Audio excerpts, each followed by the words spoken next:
des deux exercices de e-parcours, donc le 8, page 42.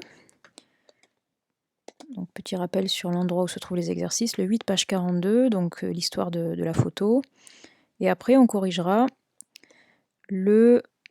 l'exercice 1, page 45, pardon, l'exercice sur le rectangle et le demi-périmètre avec les points à placer sur le graphique. Alors, on commence par le 8, page 42. Donc, on nous propose une photo qui fait donc 10 cm de large et 15 cm de long. Et en fait, on fait des retirages de cette photo. Donc on la tire en faisant soit un agrandissement, soit une réduction du format. Alors quand on parle d'agrandissement ou réduction d'une photo, c'est pareil que agrandissement ou réduction en mathématiques.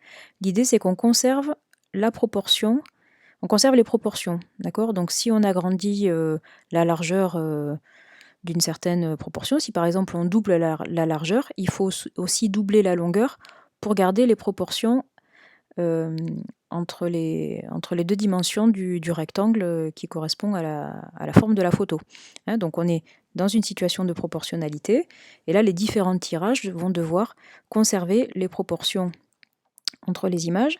Et du coup là, si on regarde en fait finalement le rapport qu'il y a entre la largeur et la longueur, on se rend compte en faisant une petite division toute simple, en faisant 15 divisé par 10. Donc quand on divise par 10, on a dit qu'on décale la virgule d'un rang vers la gauche, et donc ça donne 1,5. Autrement dit, il faut multiplier par 1,5 la largeur pour obtenir la longueur.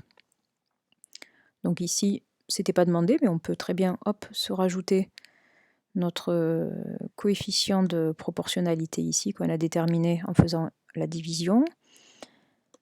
Donc il faut en fait, ici multiplier toutes les valeurs de la ligne du haut pour obtenir les valeurs de la ligne du bas.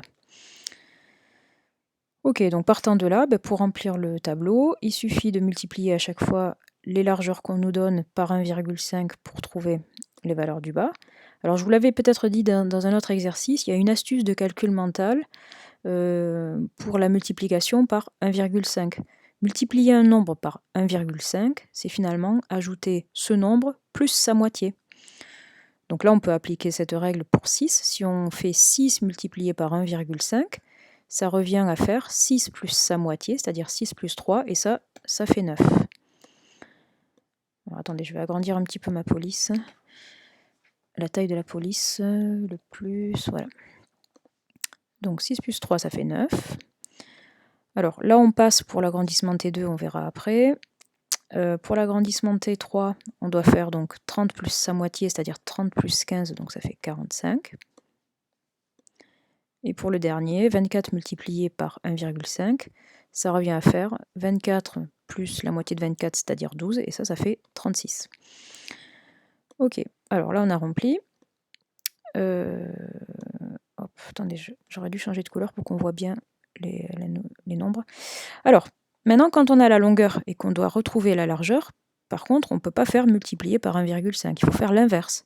Il faut diviser par 1,5. Vous voyez, si on avait la flèche dans l'autre sens, dans ce cas-là, dans la bulle, on ne met pas, non pas multiplié par 1,5, mais divisé par 1,5. Voilà. Donc, quand on a 30 au niveau de la largeur, 30, on l'a obtenu en ajoutant un nombre plus sa moitié. Et ça correspond à 20.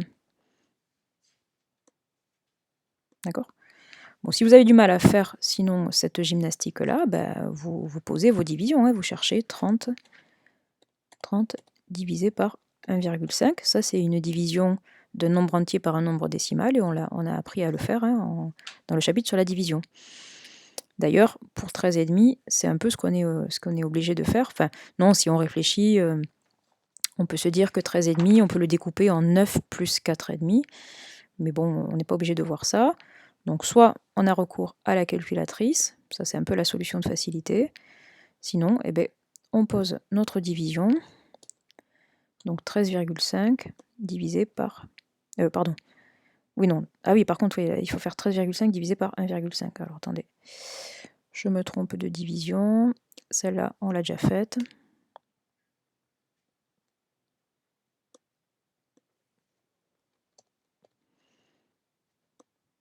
Voilà. Alors, celle-là, on l'a jamais faite. Effectivement, on a un nombre avec une virgule ici, un nombre avec une virgule. Donc, là, ce que je préconise, c'est la calculatrice, mais n'importe quelle calculatrice. Hein, vous pouvez faire avec la calculatrice que vous avez dans le téléphone portable. Une calculatrice basique, ça suffira. Sinon, je vous donne une astuce pour faire ça. Ça, c'est difficile parce qu'on ne l'a pas vu, mais cette division-là, c'est la même que diviser 135 par 15. C'est-à-dire qu'on peut, si on décale la virgule d'un rang dans les deux nombres, ça va marcher. Et donc, on peut très bien décider hop, de poser, hop, ça on enlève. Voilà, on peut très bien décider de diviser 135 par 15 et ça nous donnera le bon résultat. Et donc, si vous testez, ça fait 9 en fait. Ici 9. 9 fois 5, ça fait 45. Donc, je vais avoir un 5 ici. Et 1 fois 9, ça fait 9. Plus 4, et bien, ça fait 135. Voilà, donc là, moins 135. Et donc, du coup, il reste 0. Donc, ici, hop, ça correspond à 9. Alors, là, on a rempli notre tableau, ça correspond à la question A. Question B, quels tirages correspondent à un agrandissement d'abord et après à une réduction? Bon, là, c'est très simple comme question. Donc, agrandissement, ça veut dire que les longueurs ont augmenté. Donc, le tirage de base, c'est le T0, on est à 10 et 15. Là, on passe à 6, donc on a diminué. Là, par contre, en T2, on passe à 20. Donc, on va dire agrandissement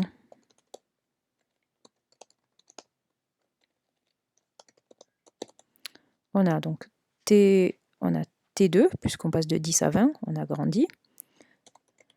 T3 aussi. Et enfin, T5. Après, du coup, tous les autres, ce sont des réductions.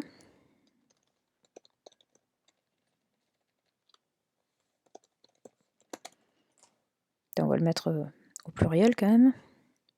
Agrandissement, réduction.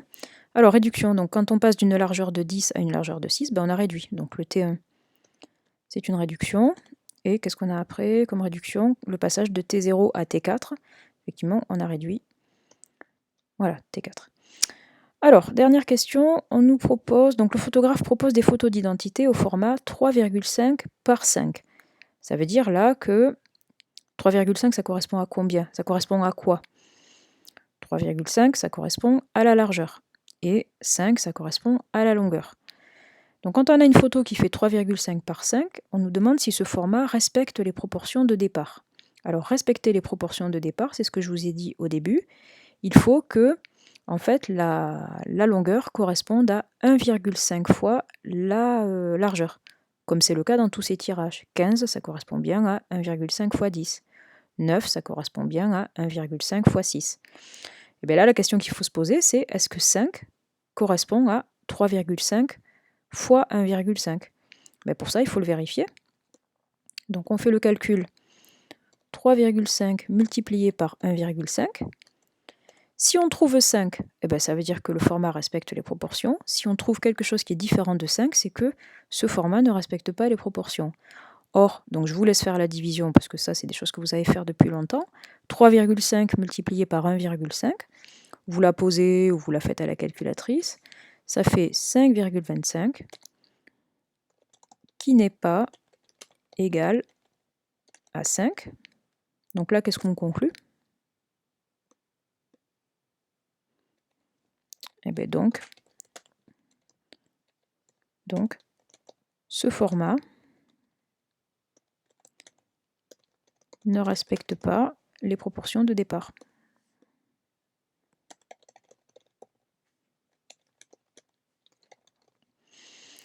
Voilà, donc l'exercice 8 est terminé. Alors, on arrive à l'exercice 1, page 45. Alors, il ne fallait pas louper, attention, vous avez sur la feuille sur le e-parcours, attendez que je vais vous l'afficher, est-ce que je l'ai là? Hop. Comment ça se présente sur le e-parcours?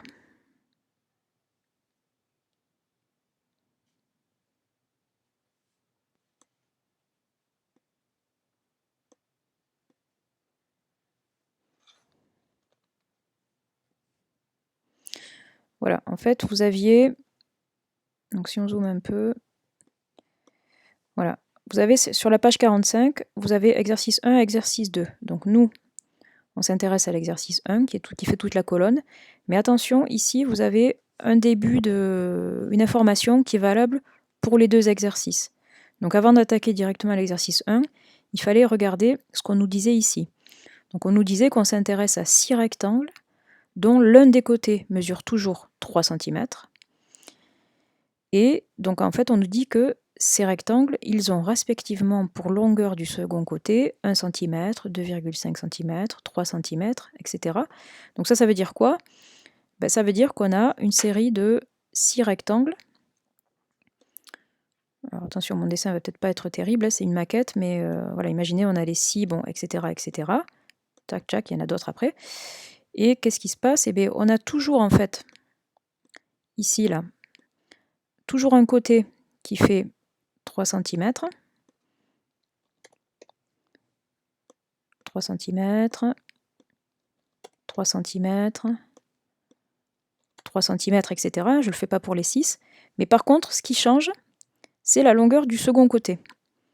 Donc là, là et là, à chaque fois. Pour le premier côté, en fait, on a 1 cm. Pour le deuxième côté, on a 2,5 cm. Vous voyez? Ici, pour le troisième côté, on a 3 par 3. Du coup, c'est quoi d'ailleurs, du coup, le rectangle 3? Hein, c'est un carré, voilà. Le rectangle, bon, et puis les deux autres, le rectangle 4, il fait 3 par 4,5. Le rectangle 5, il fait 3 par 6,2, etc., etc. Voilà, donc ça, c'est pour comprendre le problème. Et après, donc, on rentre dans l'exercice 1, dans lequel, à la question petit a, on vous demande de calculer le demi-périmètre de chaque rectangle. Alors, ça veut dire quoi le demi-périmètre? Ça veut dire, demi-périmètre, ça veut dire la moitié. Ça veut dire la moitié du périmètre. Attendez, je fasse ça pour qu'on y voit un peu plus clair. Hop. Effaçage du tableau. Alors, si on prend par exemple l'exemple du rectangle 1, je le fais un petit peu plus gros. Donc le rectangle 1, qu'est-ce qu'on a? On a, hop, hop.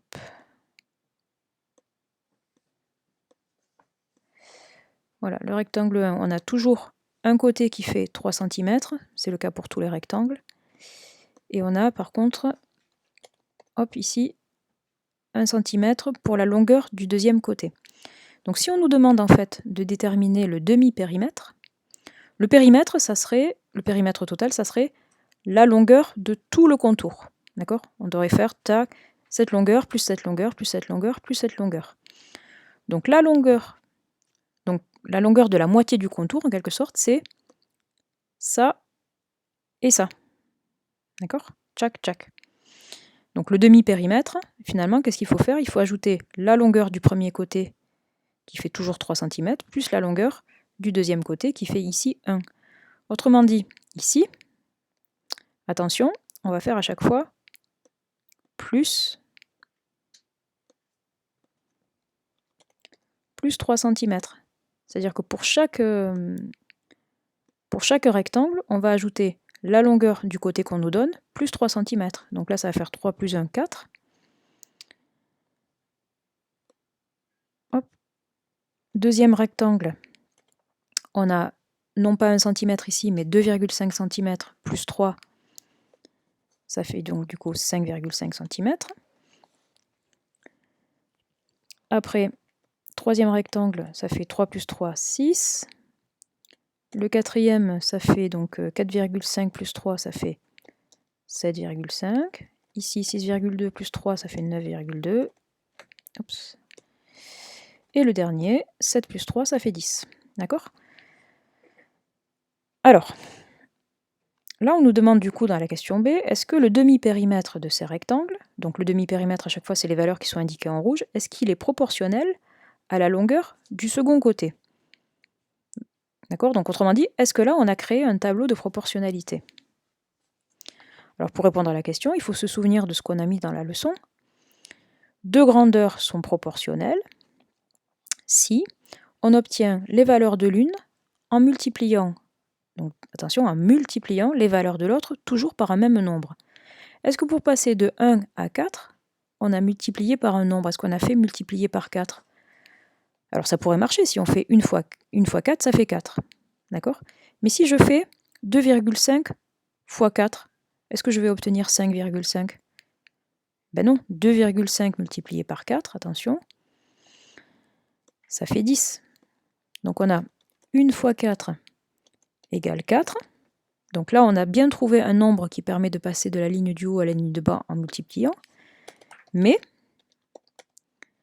2,5 fois 4, ça fait 10. Ça ne fait pas 5,5. Donc là, on n'a pas un même nombre qui permet d'obtenir la ligne du bas en multipliant toujours par la ligne du haut. Ce qu'on a fait, par contre, tout le temps, c'est une addition. D'accord? Et bien ça ne correspond pas à la définition de deux grandeurs proportionnelles.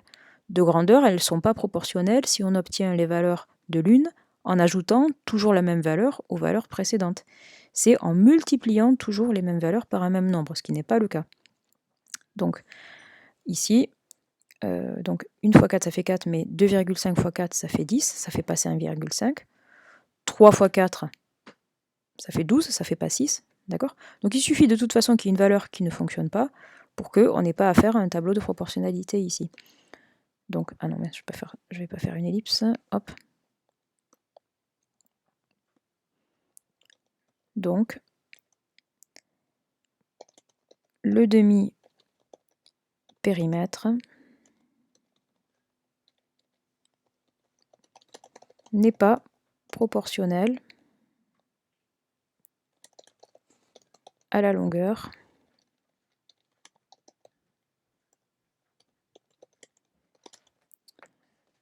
du deuxième côté.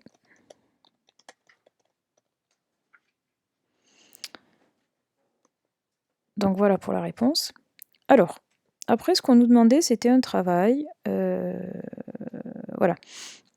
Alors, un peu comme on a fait sur l'exercice 3, page 41, avec le cycliste, dont on nous donnait la distance en kilomètres en fonction de la durée. Et bien ici, on va positionner sur ce graphique les points dont les coordonnées sont indiquées dans ce tableau. Donc ici, par exemple, le premier point qu'on va devoir mettre dans le tableau, il a, donc ce qu'on doit mettre en abscisse ici, c'est la longueur du second côté. Donc l'abscisse du premier point, c'est 1. Et l'ordonnée, donc la deuxième coordonnée du point, l'ordonnée, qui est 4, ça correspond à la longueur du demi-périmètre. Donc ça, c'est ce qu'on met en ordonnée. Donc le premier point, il va être à l'intersection des points, au niveau du point d'abscisse 1 et d'ordonnée 4. Donc ça va nous donner, hop, ici 1, et là on compte 1, 2, 3, 4. On va voir ici, hop, un premier point. Oups. Attendez, je vais zoomer un peu si je peux là. Voilà. Hop, voilà, ici. Après, deuxième point, qu'est-ce qu'il a comme coordonnée? En abscisse 2,5, en ordonnée 5,5. Donc 2,5, c'est pile entre 2 et 3. Donc là, vous pouvez vous aider en vous rajoutant, hop, les coordonnées. Donc entre 2 et 3, et là on a 2, 3, 4, 5, 6,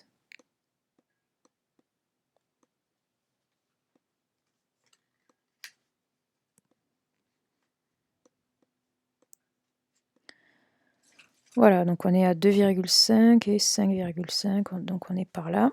Non, 5,5, 5,5, on est entre 5 et 6. Donc on est là. Après, on a 3 et 6, donc 3, 6. Après, qu'est-ce qu'on a 4,5, 7,5. 4,5, hop.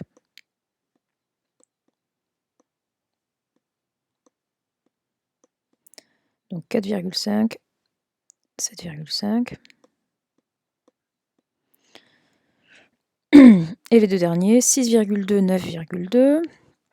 Alors 6,2, comment on procède? Ici, là, on a 6, ici, on a 7. Et en fait, ici, là, ce segment-là, il est partagé en 10 petites graduations. Donc il faut compter à partir de 6, 6,1, 6,2. Donc il faut suivre la deuxième ligne ici.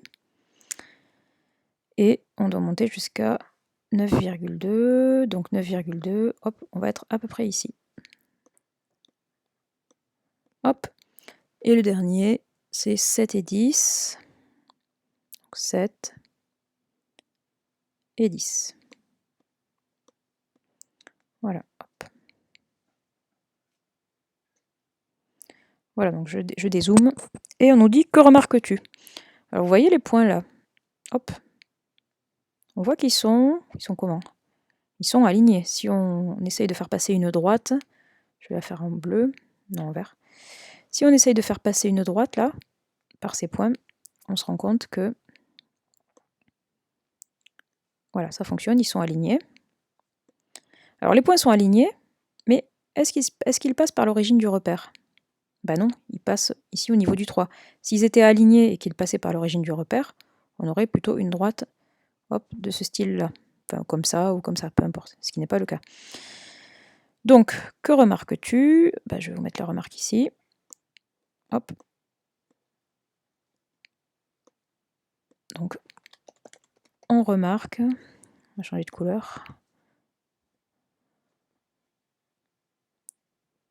On remarque que les points sont alignés le long d'une droite qui ne passe pas par l'origine du repère. Alors, pourtant, en fait, ça c'était le cas quand on avait notre situation, donc dans l'exercice 3, page 41, on avait l'histoire du cycliste, la distance en fonction de la durée. On avait des points qui étaient alignés le long d'une droite qui passait par l'origine du repère. Mais si vous vous souvenez, ça c'était une situation de proportionnalité. Alors qu'ici, on a dit que on n'a pas une situation de proportionnalité. Le demi-périmètre n'est pas proportionnel à la longueur du deuxième côté. Eh bien oui, quand en fait on n'a pas une situation de proportionnalité, on n'a pas des points alignés avec l'origine du repère. Donc ça, vous reverrez ce point-là en cinquième, mais je pense plutôt en quatrième. Vous verrez que dans les situations de proportionnalité, les points qui représentent les grandeurs, ils sont alignés le long d'une droite qui passe par l'origine du repère. Quand les points ne sont pas alignés, ou alors sont alignés, mais le long d'une droite qui ne passe pas par l'origine du repère, ça correspond à une situation qui ne relève pas de la proportionnalité. Bon, ça c'est un exercice qui va un petit peu plus loin que le niveau attendu vraiment en sixième. Donc ça c'est un petit plus pour ceux qui ont bien compris tout le reste. Une étape un petit peu pour vous faire gagner un petit peu de temps par rapport à la suite du programme. Voilà, la correction est terminée.